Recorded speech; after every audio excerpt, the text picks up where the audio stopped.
সদস্য হন নাই তারা সহযোগী সদস্য হবে, যারা সহযোগী সদস্য হয়েছেন তারা কর্মী হবে, আর যারা কর্মী হয়েছেন তারা রুকনিয়াতে অর্থাৎ বায়াতের জন্য শপথ গ্রহণ করবেন।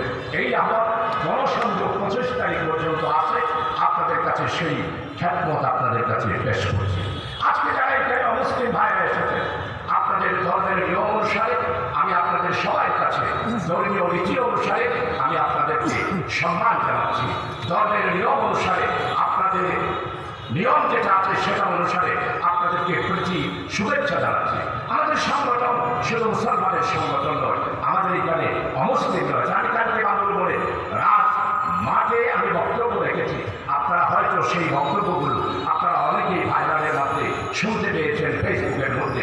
তাই আপনারা যারা মুসলিম এসেছেন, আমার হিন্দু ভাইরা এসেছেন, বৌদ্ধরা এসেছেন, আমি আসার সময় দেখলাম আমার সেই অর্থনাচরণ স্কুলের ওইখানে মাইকের আওয়াজ যাচ্ছে, ও আমার হিন্দু ভাইরা আমাদেরকে জানার চেষ্টা করুন, আমরা হিন্দু বিরোধী নই, আমরা সাম্প্রদায়িক কোনো দল নই, আমরা একে মাত্র মানবতার মুক্তির জন্য, নির্যাতিত নিপীড়িত অসহায় মুক্ত মানুষের জন্য একটি আদর্শ কায়েম করতে চাই, যেই আদর্শ মানবতাকে মুক্তি দিয়েছিল আজ থেকে 1400 বছর আগে মদিনায় বলবারাতে।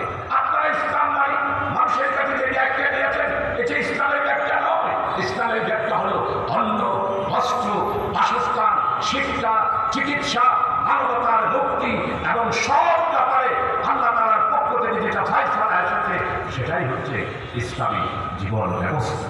আমরা এখন ইসলামী জীবন ব্যবস্থা কায়েম করতে কেন পারছি? তার একমাত্র কারণ হলো আমরা সংগঠিত ছিলাম না, আমাদের সংগঠন ছিল না। আমাদের এই দেশে মানব রচিত বিশেষ করে লালিন, মাওসেবু, মুজিববাদ সহ